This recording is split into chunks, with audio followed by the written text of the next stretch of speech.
خیالات اور خواطر ہیں جو کسی وقت میں دل میں پیدا ہوئے اور رات کی تنہائی میں جوان ہوئے. میں نے کاغذ پر سے نقل کر دیا. یہ قصہ ہے میری اپنی محبت کا، جو محبت میں نے عربی زبان سیکھی اور عربی زبان کو اپنی محبوبہ بنا لیا اور اسے ایک مجاز کی حقیقت میں، ایک تصور اور خیال کی صورت میں پیش کیا. کیونکہ میں ادب سے ایک تعلق رکھتا ہوں. شعر و افسانہ میری کائنات ہے اور دنیا بھر کا ادب انہی دونوں چیزوں پر مشتمل ہے، خیال اور حقیقت. آج میں ایک حقیقت ہوں، کل خیال ہو جاؤں گا. جیسے کہ پہلے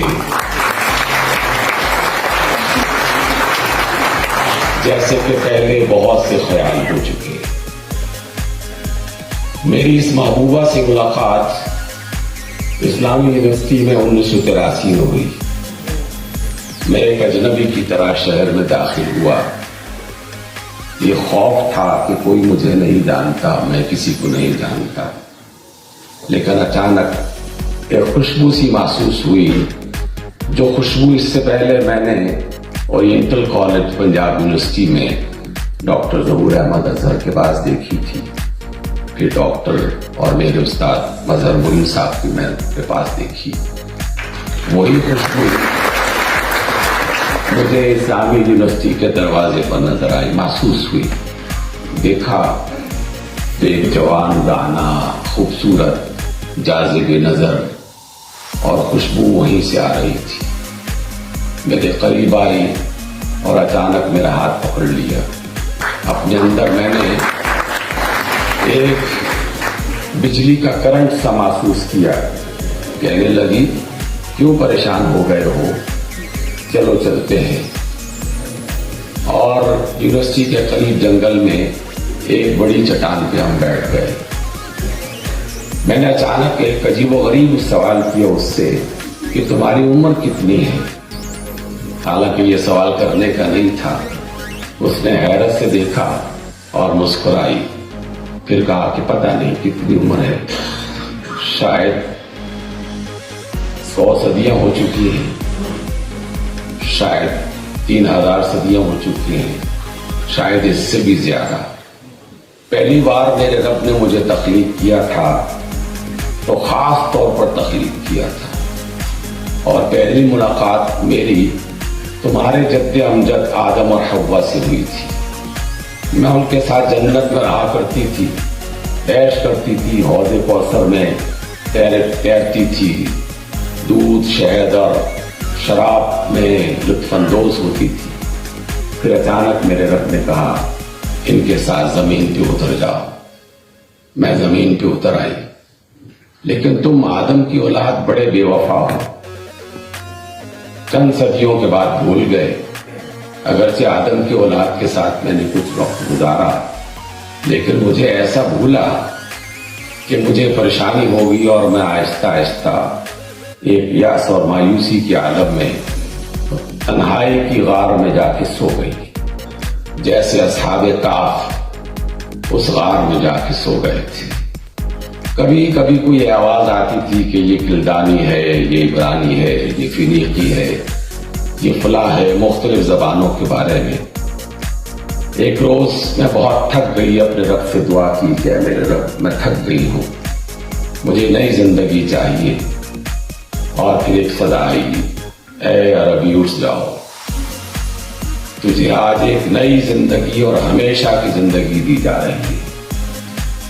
اس لیے دی جا رہی ہے کہ آج میں نے اپنے محبوب کو تخلیق کیا ہے، محمد کو تخلیق کرنے کا ارادہ کر لیا ہے صلی اللہ علیہ وسلم، اور تجھے ان کی زبان بنانے کا ارادہ کر لیا ہے. اور انہیں ایک ایسی کتاب دی جائے گی جو تیرے لفظوں میں لکھی جائے گی. زمانہ مر جائے گا، لوگ آئیں گے، فنا ہو جائیں گے، ان کی زبانیں وجود میں آئیں گی، ختم ہو جائیں گی. تو نہیں مرے گی، تو زندہ اور آباد رہے گی. حتیٰ کہ دنیا ختم ہو جائے گی تو پھر بھی ختم نہیں ہوگی. میرے محبوب کے ساتھ میری جنتوں میں آ کر شہداء اور صالحین اور انبیاء اور رسول کی زبانوں پہ رقص کرو گی، اسی جنت پہ تمہارا مقام ہوگا۔ سامعین گرامی، یہ خیال نہیں تھا، یہ ایک حقیقت تھی۔ دنیا میں خیال حقیقت سے زیادہ طاقتور ہوتا ہے۔ عربی زبان حقیقت بھی ہے، خیال بھی ہے۔ ان دونوں کو اپنی محبوبہ بنا لو، اپنی محبت بنا لو۔ اس کے لفظوں سے اپنی زبان کو زندگی بخشو اور اس کے خیال سے دنیا میں راج کرنے کا ارادہ کر لو، کیونکہ خواب بہرحال پورا ہوتا ہے، اور انسان جب خواب دیکھتا ہے تو کسی حقیقت پر اس کا وجود ہوتا ہے، اور جب اللہ خواب دکھاتا ہے تو وجود نہ بھی ہو تب بھی وہ وجود میں لے آتا ہے، اور حقیقت میں ایسا ہی ہوگا۔ مثال دی کہ یوسف علیہ السلام نے خواب دیکھا، لیکن وہ خواب کئی سال کے بعد حقیقت میں بدل گیا، اور اس ملک کے مصور، اس کے خیال کو پیدا کرنے والے اقبال نے بھی ایک خواب دیکھا تھا، اور وہ جب اندلس کے کنارے پر کھڑے تھے تو انہوں نے وہ کہا جو ابھی میں نے آپ کے سامنے پیش کیا۔ ہم اس خیال کو، خواب کو حقیقت کی روپ میں ظاہر ہوتے ہوئے دیکھنا چاہتے ہیں، اس کے منتظر ہیں، اور ہمیں یقین ہے کہ وہ خواب بھی حقیقت کا روپ ضرور دھارے گا، بشرطے کہ ہم اپنے آپ کو اس کے لیے تیار کریں۔ اللہ آپ کو زندگی عطا کرے، عربی کی محبت عطا کرے، اور ایسی محبوبہ آپ کو عطا کر دے کہ جس کے بعد کبھی آپ کو پریشانی نہ ملے، اس دنیا کے ختم ہو جانے کے بعد بھی آپ زندہ رہیں۔